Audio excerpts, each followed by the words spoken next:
बड़ी एक बात है। हमारे यहाँ तो कत्ल करके लोग गवाह और वो बेच और खरीद लिए जाते हैं।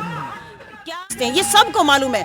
जब ये अन्न नहीं बचेगा देश में, ये बड़े बड़े लोग खरीद लेंगे तो लोग कहाँ से खाएंगे अन्न? ये बहुत बड़ा सवाल सरकार के सामने भी होना चाहिए। लेकिन मुझे तो ऐसे लग रहा है कि सरकार ये सोचना ही नहीं चाहती है कि लोग ये क्यों बैठे हैं, इनकी क्या डिमांड है।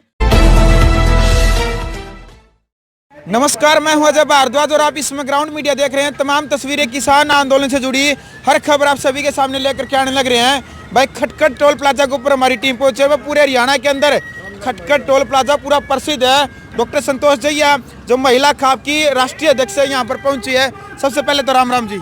राम राम। अरे भाई हरियाणा में कहा होता है कि हरियाणा की जो बेटी है वो कंधे से कंधा मिला करके, यानी कि किसान की जो बेटी है वो कंधे से कंधा मिला करके काम करती हैं।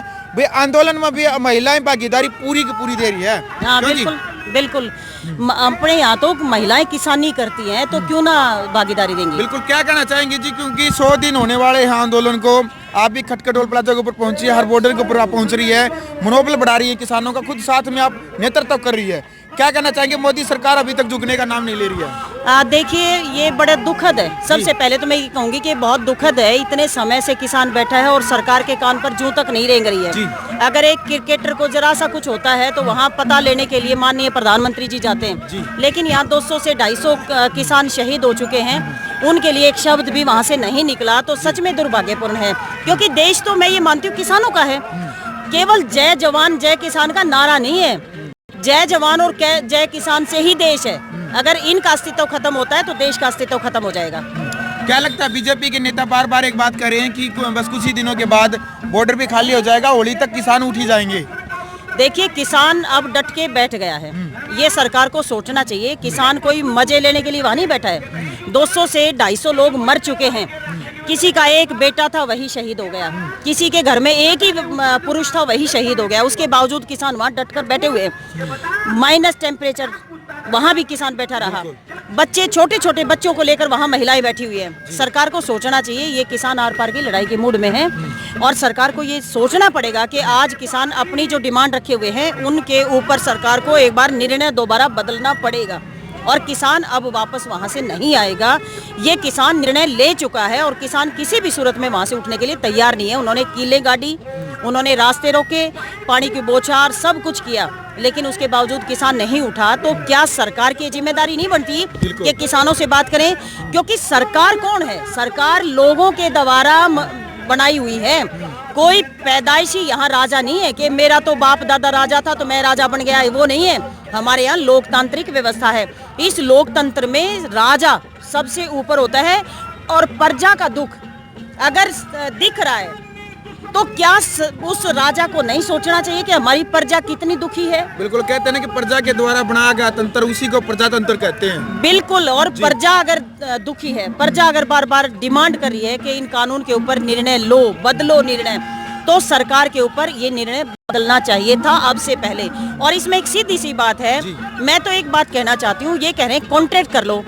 कॉन्ट्रैक्ट तो पहले भी कर सकते था किसान। आज कोई नई बात तो नहीं हुई कि आज ही किसान कोई कॉन्ट्रैक्ट करेगा, पहले भी कॉन्ट्रैक्ट कर सकता था। और कॉन्ट्रैक्ट पहले पंजाब में हुआ भी है, लेकिन उस कॉन्ट्रैक्ट में हुआ क्या? मैंने कॉन्ट्रैक्ट कर लिया 10 रुपए किलो आलू मेरे मुझसे कोई खरीदेगा, लेकिन जब मार्केट में आलू ₹1-2 किलो बिक रहा है तो वो कंपनी वाला मुझसे 10 रुपए किलो क्यों खरीदेगा? सोचने की बात है। उसको तो ई फॉरवर्ड लगाकर वो आलू छोड़ना ही छोड़ना। अब वो किसान कहाँ लेकर जाएगा उस आलू को? उन्होंने कुछ ना कुछ वो क्वेश्चन मार्क लगा के वो आलू वो छोड़ेंगे, क्योंकि जब मार्केट में 1-2 रुपए बिकता है, क्योंकि बड़ी बड़ी कंपनी है, बड़ी बड़ी जो ये बिजनेसमैन है, ये लोग तो मैक्सिमम प्रॉफिट की बात करते हैं। केवल किसान है जो मिनिमम की बात करता है। मिनिमम प्राइस केवल किसान बोल रहा है। उसके बावजूद दूसरी बात ये कह रही है कि आप अपनी फसल को कहीं जाकर बेच लो। क्या यहाँ जम्मू कश्मीर का सेब हमारे यहाँ नहीं आता? क्या पंजाब से कीनू हमारे यहाँ नहीं आता? वो पहले भी बिकता रहा है। आज कोई नई चीज तो है नहीं कि आज ये नई चीज बिक रही है, ऐसा नहीं है। ये पहले भी था, लेकिन जो ये एसेंशियल कमोडिटीज की बात की जा रही है, ये सबसे ज्यादा दुर्भाग्यपूर्ण है और इससे कालाबाजारी को बढ़ावा मिलेगा। क्योंकि आज भी जब किसानों के पास सब्जी होती है, आलू है, प्याज है, टमाटर है, ₹1-2 किलो बिकता है, लेकिन वही सब्जी जब एक स्टोर वालों के पास पहुंच जाती है तो वही आलू और वही प्याज और वही टमाटर जो 1 रुपया 2 रुपये किलो बिकता है, वही 80-80 रुपये किलो बिकता है। उसके बीच में कहीं कोई सरकार की जो कंट्रोल है वो खत्म हो जाएगा। इसी तरह से जब आज अनाज जब सरकार खरीदेगी नहीं, तो मैं ये जानना चाह रही हूँ जो गरीब लोगों को रुपया 2 रुपया किलो से जो दिया जाता था उसका क्या होगा? जो गरीब लोगों को दिया जाता था अनाज उसका क्या होगा? जब सरकार खरीदेगी नहीं तो कहाँ से देगी? क्या ये बड़े बड़े कारपोरेट लोग अन्न खरीद कर गरीब लोगों को देंगे? किसी भी सूरत में नहीं देंगे, क्योंकि ये तो वहाँ चीज़ देंगे जहाँ इनको मैक्सिमम प्रॉफिट होगा। ये अपना ये मक्की जो है 7.5 रुपये किलो बिकती थी। 7.5 रुपये किलो, आप सबको मालूम है 750 रुपये रेट था। बिल्कुल। वही जब आटा बन गया और मॉल में चला गया, उस आटे को 150 रुपये किलो बेचा जा रहा है। आप देखिए सब्जी किस रेट से बिकती है, किसान से क्या रेट लेते हैं ये लोग और कहाँ कितना बेचते हैं, ये सबको मालूम है। जब ये अन्न नहीं बचेगा देश में, ये बड़े बड़े लोग खरीद लेंगे, तो लोग कहाँ से खाएंगे अन्न? ये बहुत बड़ा सवाल सरकार के सामने भी होना चाहिए। लेकिन मुझे तो ऐसे लग रहा है कि सरकार ये सोचना ही नहीं चाहती है कि लोग ये क्यों बैठे हैं, इनकी क्या डिमांड है। और दूसरा, एमएसपी अगर मान लो ये नहीं देते हैं, एमएसपी पे ही लोगों की फसल नहीं बिकती है। एमएसपी होता है कुछ और, लेकिन उससे कम रेट में फसल बिकती है, किसान की हमेशा बिकती है। 100-200 रुपये कम ही मिलता है हमेशा उनको, और इवन के उनका वो बिकता भी नहीं है। कभी 50% खरीदते हैं, कभी 25% खरीदते हैं। ऐसे में जब एमएसपी नहीं रहेगा तो किसान अपनी फसल को कहाँ लेकर जाएगा? ये जो मंडी सिस्टम है ना, ये चौधरी छोटूराम की देन है। और चौधरी छोटूराम ने लोगों को कर्ज से उबारने के लिए मंडियां दी थी, ताकि अन्न आए लोगों का जाकर मंडी में, वो एक ऐसी जगह, एक ऐसी मार्केट जहां वो बेच सके। बिहार से भी अन्न लेकर लोग हमारे हरियाणा और इधर में मंडी में बेचते हैं। क्यों? क्योंकि उनको ठीक सा रेट मिलता है और वहाँ भूखमरी होगी। बिहार वगैरह में आप जाकर देखें। और कॉन्ट्रैक्ट की जहाँ बात करते हैं, मध्य प्रदेश में अभी देखो कितने 150 किसानों के साथ किस तरह से गफलत की है, चेक दे दिए, बाउंस हो गए, क्योंकि फसल तो जा चुकी, अब बाउंस हो गए। बेचारे किसान को कहाँ मालूम है, चेक लिए उन्होंने, वो चेक बाउंस हो गए। उसके बाद पावर क्या है? पावर कहती है कोर्ट में आप नहीं जा सकते, आप केवल एसडीएम के पास जा सकते हैं। एसडीएम ने भी खुद डिसीजन नहीं लेना, एसडीएम भी कमेटी बनाएगा। अब वो कमेटी कौन होगी भगवान जाने। और उसमें मान लो अगर वहाँ पर वो सेटिस्फाई नहीं होता किसान, सबसे पहली चीज़ तो यहाँ पर ये दिक्कत है कि वो एसडीएम के पास किसान बार बार नहीं जा सकता, क्योंकि उसकी फसल बिकी नहीं। और जो उसकी फसल को लेकर कोई भाग गया, कोई भी भाग गया, जो किसी फर्म के आदमी लेकर भाग गए, वो एसडीएम के पास कितनी बार जाएगा? उसके पास एक तो अपनी फसल ही नहीं बची जो कमाई थी, उसके बाद उनके पास इतना पैसा नहीं है कि वहाँ चक्कर लगाए। और उससे भी बड़ी एक बात है, हमारे यहाँ तो कत्ल करके लोग गवाह और वो बेच और खरीद लिए जाते हैं। क्या एक एसडीएम, एक किसान जो फटी हुई धोती में है, फटे हुए कुर्ते में है, मेला कुचैला, जो सारा दिन मेहनत करके पसीना पसीना हो रहा है, क्या उसकी बात सुनेगा या उसकी बात सुनेगा जो ये बड़ी बड़ी कंपनियों के सीईओ आएंगे उनकी बात सुनेगा? एक सीधी सी बात है, तो उन किसान की नहीं सुनेंगे। किसान एक बार जा सकता, 2 बार जा सकता, उससे ज़्यादा नहीं जा सकता।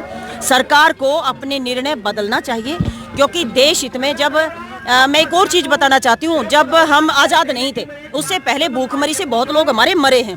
क्यों? क्योंकि हमारे यहाँ सफिशिएंट अनाज नहीं होता था। लेकिन जब हम आज़ाद हुए तो एक नारा लगा कि भाई ज़मीन किसकी, उस तो नारा लगा जमीन उसकी जो जमीन बोएगा। उसके बाद एक और नारा लगा 10 साल के बाद कि भाई आज़ादी झूठी है, क्योंकि देश की जनता भूखी है, क्योंकि अन्न उतना नहीं होता था। तो सरकार ने सब्सिडाइज्ड रेट पर अन्न जो बीज होता है वो दिया, खाद दी और बैंकों से लोन दिया। तो तब एक हरित क्रांति आई, और इतनी हरित क्रांति आई कि हमने अपने अन्न के बदले में तेल खरीदा। तो मेरा कहने का मतलब ये है, सरकार को ये सोचना चाहिए, अगर किसान बर्बाद होगा तो देश बर्बाद होगा, इसमें कतई डाउट नहीं है। क्योंकि अगर अन्न सबसे प्राइम चीज़ है, अन्न के बिना कोई नहीं रह सकता, हर चीज़ के बिना आदमी रह सकता, अन्न के बिना नहीं रह सकता। बिल्कुल। चलो जी, तो ये तो हमारे साथ डॉक्टर संतोष दहिया जो महिला किसान नेता हैं। तो क्या लास्ट में क्या आप अपील करेंगे मोदी सरकार से? मैं तो मोदी सरकार से अपील करना चाहती हूँ कि सरकार इन लोगों के द्वारा बनाई गई है, लोगों की है और लोगों के द्वारा है, इसलिए आप इन किसानों के साथ मध्यस्थता करके इनकी बात सुने और जल्द से जल्द अपने इस निर्णय को बदलकर किसानों के हक में फैसला लें। जी बिल्कुल। चलो भाई, वीडियो को ज़्यादा से ज़्यादा शेयर करें। ग्राउंड मीडिया के लिए खटखट टोल प्लाजा से अपने कैमरामैन से गिंजार के साथ मैं जब्बार दुआ। राष्ट्र निर्माण की जानकारी के लिए ग्राउंड मीडिया चैनल को सब्सक्राइब करें और शेयर करें।